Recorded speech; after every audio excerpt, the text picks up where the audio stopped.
Have you ever wondered why some people, no matter how poor, how broken, how beaten down by life, still rise? Why they seem to hold an invisible key while others with every advantage still fall? It is not money. It is not luck. It is not even talent. It is knowledge. But not knowledge as trivia. Not facts collected like dust on a shelf. Not diplomas hung on walls as trophies. No, knowledge as fuel. Knowledge as fire. Knowledge as the one currency that never loses value. The one treasure that multiplies every time you use it. Benjamin Franklin once said, "An investment in knowledge pays the best interest." But today, I want to show you that this is not just a quote. It is a way of living. A way of surviving. A way of transcending. This is Daily Drive Dose, and this is a journey into the wealth that cannot be stolen. When I was a child, I remember seeing an old man on a bench in the park. His clothes were torn, his shoes worn thin, but his eyes burned. In his hands he held a book, its pages frayed, its cover faded. But the way he turned those pages, as if each one contained gold, stayed with me. At that age, I thought wealth meant coins, cars, houses. But years later, I understood. That man was richer than kings, because no thief could take what he carried in his mind. And so we arrive at the first truth. Knowledge is the greatest investment, because unlike money, it cannot be stolen, lost, or spent away. Think of Andrew Carnegie, once a poor boy in Scotland who came to America with nothing. He had no inheritance, no great connections. What he had were books.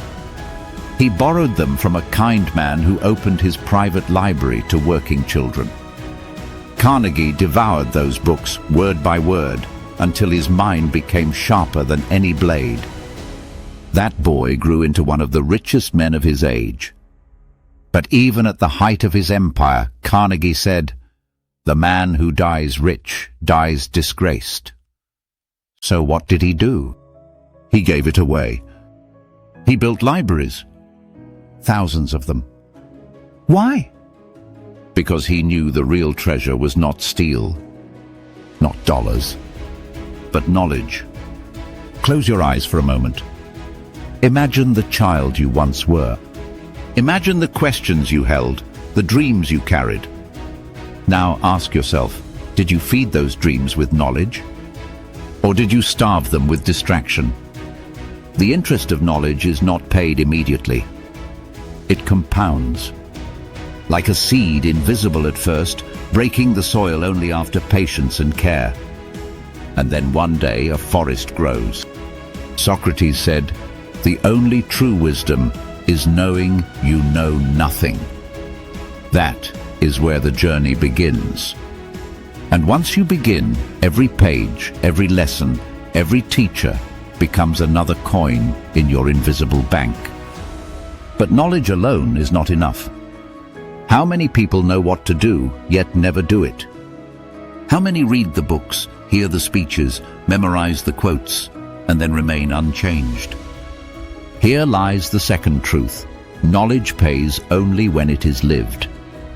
Gandhi once said, "An ounce of practice is worth more than tons of preaching." He did not become a legend by writing about peace. He became a legend by walking barefoot through villages, by fasting, by standing unarmed against an empire. His power was not in what he knew, but in what he lived. Viktor Frankl, imprisoned in a Nazi concentration camp, stripped of freedom, family, future. He was a psychiatrist, a man of knowledge. But in that brutal camp, knowledge on its own would not save him. What saved him was embodying it, his ability to find meaning in suffering, to hold to a purpose when everything else was stripped away. Later, he wrote Man's Search for Meaning, a book that has saved millions from despair. His knowledge became alive. So I ask you, what good is wisdom if it never leaves your lips, if it never touches your hands, if it never moves your feet? Do you carry knowledge as a decoration or as a compass? When you read about kindness, do you practice it? When you learn about health, do you live it? When you hear about courage, do you step into it? Knowledge is potential. Action is power. Only together do they transform the world. But even as we seek knowledge, we must protect it. Because we live in an age where attention is the rarest resource. Knowledge competes with noise. Focus is stolen by endless screens, shallow entertainment, the constant call of distraction. Here lies the third truth. Knowledge pays its interest only when you protect it from being stolen by distraction. Archimedes, the ancient mathematician, once said, "Give me a place to stand, and I will move the world." He was speaking of leverage. But in our age, the place to stand is focus. Without it, knowledge slips through us like water through open hands. Think of Marcus Aurelius, emperor of Rome, ruler of armies. Surrounded by chaos, he found time to sit, to write, to reflect. His meditations, a private journal never meant to be read, still guide millions today. Why? Because he guarded his mind from the noise of power, war, and ego. And what of us? How many hours do we surrender each week to scrolling, swiping, comparing, envying? How often do we trade the wealth of wisdom for the currency of distraction? If knowledge is wealth, then distraction is theft. Every notification, every mindless click is a coin stolen from your invisible bank. So protect it. Guard your focus as you would guard treasure. Read with presence. Learn with intention. Reflect with silence, because the world will not protect your knowledge for you. You must. And yet, even when we protect it, life will test it. Because there will come a moment in every life when knowledge alone cannot comfort you. When the theories feel distant. When the words cannot stop the storm. It is here, in the crucible of suffering, that the true test begins. Here lies the fourth truth. The deepest interest of knowledge is paid in struggle. Malala Yousafzai, a young girl in Pakistan, dreamed of school. But there were those who feared an educated girl. They tried to silence her. They shot her. They left her for dead. But Malala did not die. She rose. And with the knowledge she had fought to claim, she stood before the world and declared, "One child, one teacher, one book, one pen can change the world." Knowledge is not tested in comfort. It is tested in chaos. It is in the fire of resistance that its true value is revealed. Thomas Edison failed 1,000 times before the light bulb finally glowed. When asked how he endured, he said, "I found 1,000 ways that did not work." Failure did not crush him. It shaped him. Failure was not the opposite of knowledge. It was the proof of it. Lincoln, before he was president, lost elections, battled depression, buried loved ones. His life was a symphony of defeat. And yet through it all he learned. He grew. He endured. When the storm of civil war broke, he stood not as a flawless leader, but as a man forged in fire. So do not run from struggle. Do not fear failure. Failure is the tuition we pay for wisdom. The scars we carry are libraries. The tears we shed are chapters. The nights we endure are the pages where resilience is written. And now the final truth. Knowledge was never meant to end with you. It was never meant to be hoarded like coins in a vault. No, knowledge is a river. It flows. It multiplies when it is shared. Here lies the fifth truth. The highest interest of knowledge is paid not when you keep it, but when you give it. Think of Nelson Mandela. For 27 years he was locked away in a cell. His freedom stolen, his body confined. But what they could not chain was his mind. He studied. He learned.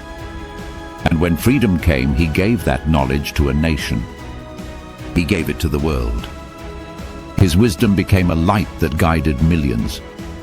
Knowledge multiplies when it is shared.